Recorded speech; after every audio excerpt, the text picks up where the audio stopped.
snow-clearing Spat. Sodor was buried under a thick blanket of snow. The world was white and quiet, except for the busy puffs and whistles of the railway engines. None were busier or more proud than the two Scottish twins, Donald and Douglas. They were fitted with their big, sturdy snowplows and were proving to be invaluable in keeping the lines clear. They were working near Vicarstown, clearing the main line. The snow was deep and heavy, and they worked side by side, pushing their way through the drifts. But being twins, they couldn't resist a bit of friendly competition, which soon turned into a heated argument. "I cleared the line all the way to Titmouth," boasted Donald, puffing a thick cloud of steam into the cold air. "I'm a better snowplow than you, Douglas." "Och, nonsense," retorted Douglas. "I cleared the branch line and helped poor James out of a drift on the hill. My work was far more useful." "Humph," snorted Donald. "Helping James is no great feat. I've been doing the real work on the main line."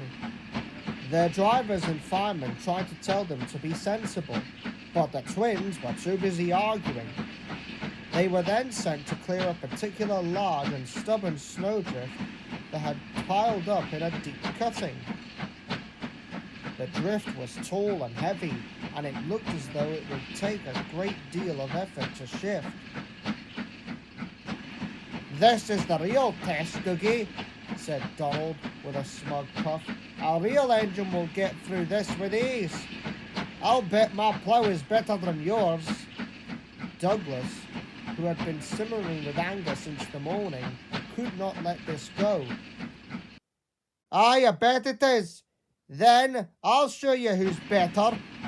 The two engines reversed down the line, preparing for a running start. "Ready?" whistled Donald. "On my whistle." Donald gave a short, sharp blast, and the two engines charged. They hit the snowdrift with a loud crunch. Their wheels spun and spun, and the snow flew everywhere.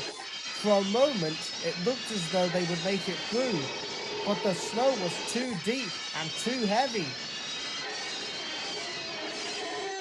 Donald had stopped, but Douglas, in his fit of temper and pride, decided to give one more great heave. He puffed with all his might, straining every coupling. Crack!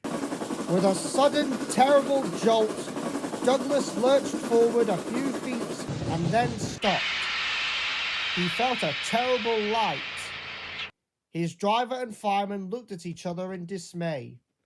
The coupling to his tender, strained by the force of his last mighty push, had snapped in clean half. His tender, full of precious coal and water, was left behind in the snowdrift. Douglas stood alone, his pride having pushed him into a truly silly predicament. He could not move forward, and he could not move back. He was just a half engine, helpless and ashamed. Donald, seeing his brother's predicament, felt a pang of regret. The fun had gone out of the argument.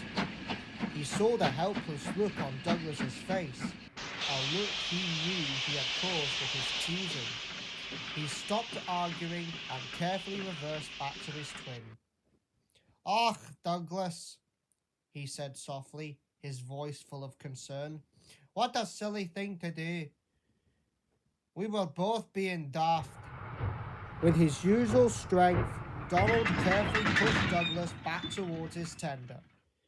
The workmen and drivers worked in the bitter cold to fix the coupling, making it strong and secure again.